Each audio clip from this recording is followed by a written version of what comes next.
Hello guys, welcome back to PCIT technical Gyan channel. मैं संतोष कुमार गुप्ता आज आपके लिए बहुत ही इंटरेस्टिंग टॉपिक लेकर आया हूं गाइस।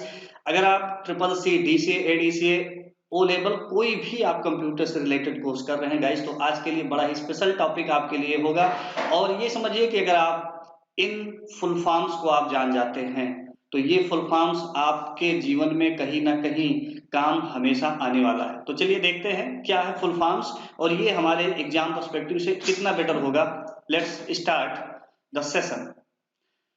सबसे पहले फुल फॉर्म में हमारा है आईएफएससी। आईएफएससी हम सभी लोग जानते हैं कि ये बैंक में यूज होता है और जितने भी बैंक के ब्रांचेज हैं सबका अपना एक यूनिक आईएफएससी कोड होता है। अगर हम किसी को पैसा ट्रांसफर कर रहे हैं, पैसे का हम ट्रांजेक्शन कर रहे हैं, तो आईएफएससी कोड डालना बहुत ही इंपॉर्टेंट होता है, जिनका फुल फॉर्म है इंडियन फाइनेंशियल सिस्टम कोड। जी हाँ, आप स्क्रीन पे भी देख पा रहे हैं, Indian financial system code is the full form of IFSC. चलते हैं नेक्स्ट। नेक्स्ट हमारा है गूगल। और गूगल तो हर एक व्यक्ति जानता है आज के समय में। गूगल बहुत ही बड़ा सर्च इंजन है। गूगल के बारे में बताने की बहुत ज्यादा जरूरत नहीं, इसके कई सारे ऐप्स आते हैं, जैसे गूगल अर्थ है, गूगल मैप है, गूगल नेविगेटर है। तो गूगल का हम आज जानेंगे कि इनका कोई वास्तविक फुल फॉर्म नहीं है, लेकिन ये शब्द बना किससे है। तो गूगल शब्द हमारा गूगल से बना है, जिसका अर्थ है एक बड़ी संख्या। जी हाँ, शब्द गूगल एक संख्या का रिप्रेजेंट करता है जो एक के बाद 100 शून्य है। तो आपने देखा गाइस गूगल के बारे में। नेक्स्ट हम चलते हैं आरटीजीएस। आरटीजीएस का पूरा नाम है real time gross settlement. Real time gross settlement, जब भी फंड को ट्रांसफर किया जाता है तो फंड ट्रांसफर में तीन विधियां होती हैं, आईएमपीएस, आरटीजीएस और नेफ्ट हमारा। तो आरटीजीएस का पूरा नाम रियल टाइम ग्रॉस सेटलमेंट है, जिसका यूज पैसे को ट्रांसफर करने के लिए किया जाता है। नेक्स्ट हमारा है एनईएफटी, नेफ्ट। अभी हमने तीन ऑप्शन बताए हैं फंड ट्रांसफर के, जैसे आरटीजीएस है, ठीक उसी तरीके से हमारा एनईएफटी होता है, नेफ्ट, जिनका पूरा नाम है नेशनल इलेक्ट्रॉनिक फंड ट्रांसफर। जी हाँ guys, national electronic fund transfer, ये याद रखिएगा, ये ट्रिपल सी के क्वेश्चन में भी प्रीवियस एग्जाम में पूछे गए थे। और ये भी फंड ट्रांसफर की ही एक विधियां हैं। उन तीनों विधियों में ये भी है, जिसे आरबीआई द्वारा पेश किया जाता है। और ये फंड ट्रांसफर करने का सबसे अच्छा, सबसे बेस्ट और फास्ट तरीका होता है। नेक्स्ट हम चलते हैं बेसिक। बेसिक का पूरा नाम है beginners all purpose symbolic instruction code. Basic ये फुल फॉर्म हमारा है और ये एक प्रोग्रामिंग लैंग्वेज है जिनको John G Kemeny and Thomas E Kurtz द्वारा डेवलप किया गया था। बेसिक के बाद हमारा नेक्स्ट आता है जीपीएस। जीपीएस का पूरा नाम है ग्लोबल पोजीशनिंग सिस्टम। हम सभी लोग जानते हैं जीपीएस जो कि मैप से रिलेटेड होता है, जो लोकेशन बताता है। और ये जीपीएस का पूरा नाम है ग्लोबल पोजीशनिंग सिस्टम। इनके तीन खंड हैं, एक है अंतरिक्ष खंड, नियंत्रण खंड दूसरा, और तीसरा है उपयोगकर्ता खंड। जीपीएस के बाद हमारा आता है आईआरसीटीसी। आईआरसीटीसी हम सभी लोग टिकट बुक कराते हैं, चाहे वो रेलवे का टिकट हो या फ्लाइट हो या हमारे कोई भी टिकट हो, या हम फूड ऑर्डर करते हैं, तो इन सब के लिए हम आईआरसीटीसी एक वेबसाइट आप याद रखेंगे, इसके द्वारा हम टिकट बुकिंग, टिकट और ट्रेन कहाँ किस स्पॉट पे है, इन सारी चीजों को ट्रैक करने के लिए, देखने के लिए हम इनका प्रयोग करते हैं। साइट भी है इनका irctc.co.in। इस साइट को आप लोग नोट करके रखेंगे। इस साइट पे जाकर के कोई भी यूजर खुद को अगर रजिस्टर्ड कर लेता है तो वो train ticket booking, train inquiry, ये सारी चीजों को बहुत ही आसानी और इजिली वो जान सकता है।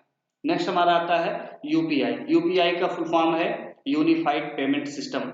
ये इंस्टेंट पेमेंट का एक तरीका है। जब भी हम पैसा बैंक को ट्रांसफर करते हैं या हम किसी अकाउंट टू अकाउंट में पैसा ट्रांसफर करते हैं, तो उसमें हमारा यूपीआई भी एक सबसे अच्छा इंटरफेस है, जो कि पेमेंट इंटरफेस है। और ये एनपीसीआई द्वारा डेवलप्ड होता है, जो आरबीआई के अंडर में वर्क करता है। और फंड को ट्रांसफर करने के लिए दो पक्षों के बीच ये सबसे फास्ट तरीका और सबसे सिक्योर तरीका होता है। जैसे हम गूगल पे यूज करते हैं या हम पेटीएम यूज करते हैं, फोन पे है, भीम पे है, एसबीआई बडी है, एसबीआई पे है, इन सब में कई सारे ऐसे और भी एप्स हैं, सब में हम यूपीआई के थ्रू पैसे को ट्रांसफर कर सकते हैं। नेक्स्ट देखते हैं क्या है। नेक्स्ट हमारा भीम है। भीम भी यूपीआई को समर्थित करता है और भीम जो कि एक सेंट्रल गवर्नमेंट द्वारा रन किया जाता है, ये भी एनपीसीआई द्वारा हमारा चलता है और इनका पूरा नाम है भारत इंटरफेस हार्मनी। जी हाँ गाइस, इसको नोट डाउन करके रखिएगा क्योंकि फुल फॉर्म भीम का अक्सर पूछा जाता है। तो भीम का पूरा नाम है भारत इंटरफेस हार्मनी। नेक्स्ट हमारा है MICR का पूरा नाम है मैग्नेटिक इंक कैरेक्टर रिकॉग्निशन। जी हाँ गाइज, हमने चेक देखा होगा या आप स्क्रीन पे चेक देख पा रहे हैं। चेक में देखिए नीचे इंडिकेट किया जा रहा है, ये जो हमारे नंबर्स लिखे हुए हैं, जो डिजिट हैं, ये मैग्नेटिक इंक के होते हैं। पहले जो भी चेक बैंक में जमा किया जाता था, जब MICR डिवाइसेस नहीं थी, तो लोग फर्जी चेक जमा करके दूसरे के पैसे को विड्रॉ कर लेते थे। इन फ्रॉड को रोकने के लिए MICR डिवाइस का यूज किया जाने लगा है, जिसके थ्रू हम चेक असली है या नकली है इसकी पहचान बिल्कुल आसानी से कर सकते हैं। तो गाइज आपने जाना MICR के बारे में। MICR के बाद हमारा आता है POS, पॉइंट ऑफ सेल या पॉइंट ऑफ परचेज। आपने देखा होगा गाइज, हम किसी भी जन सेवा केंद्र CSC या मिनी ब्रांच पे जाते हैं तो उनके पास POS मशीन होती है जिनके थ्रू वो पैसे का लेन देन करते हैं। तो ये भी हमारा एक बहुत ही अच्छा साधन है। या हम किसी भी शोरूम में जाते हैं तो क्रेडिट कार्ड डेबिट कार्ड के थ्रू हम अपना सेल परचेज का काम करते हैं। तो पोस मशीन का बहुत ही बड़ा यूज है जिनके थ्रू हम क्रेडिट डेबिट कार्ड के थ्रू हम पेमेंट का वर्क करते हैं। नेक्स्ट देखेंगे। नेक्स्ट हमारा है यूपीएस का फुल फॉर्म है अनइंटरप्टेड पावर सप्लाई। जी हाँ गाइज, यूपीएस हम सभी लोग जानते भी होंगे, अगर नहीं भी जानते हैं तो ये समझ लीजिए इसकी हिंदी होती है अबाध ऊर्जा स्रोत। अर्थात यदि बीच में लाइट चली जाती है तो हमारा सिस्टम बंद नहीं होता है, 20 से 25 मिनट का आपको बैकअप देगा कि आप कोई भी जो वर्क कर रहे थे उस वर्क को आप प्रॉपरली करके तब आप सिस्टम को क्लोज कर दीजिए। आपका सिस्टम बीच में बंद नहीं होगा, कोई डिस्टरबेंस नहीं होगा। तो ये है हमारा यूपीएस के बाद हमारा आता है कोबोल का पूरा नाम है कॉमन बिजनेस ओरिएंटेड लैंग्वेज, जो कि एक हाई लेवल लैंग्वेज है और ये बिजनेस एप्लीकेशन कहा जाता है, बिजनेस एप्लीकेशन के लिए यूज होता है। ठीक इसी तरीके से हमारा फोर्ट्रान है जिसका पूरा नाम फार्मूला ट्रांसलेशन होता है। ये 1957 में जॉन बैकस द्वारा डेवलप किया गया था और ये दोनों ही हमारे प्रोग्रामिंग लैंग्वेज में आते हैं। नेक्स्ट हमारा है आईएसपी का पूरा नाम है इंटरनेट सर्विस प्रोवाइडर। गाइज, हम कभी भी सिम खरीदते हैं या मोबाइल नया लेते हैं तो सिम की जरूरत पड़ती है। सिम चाहे एयरटेल का हो या BSNL का हो या जियो का हो, वोडा हो, आइडिया हो, एयरटेल, कोई भी सिम हो, इन सिम जिस हम कंपनी से लेते हैं उन्हीं को हम आईएसपी बोलते हैं, जो इंटरनेट की सुविधा हमको देती है। तो गाइज, ये था हमारा आईएसपी जो इंटरनेट की सुविधा प्रदान करता है। फुल फॉर्म इनका याद करके रखिएगा, इंटरनेट सर्विस प्रोवाइडर। नेक्स्ट हमारा है यूआरएल।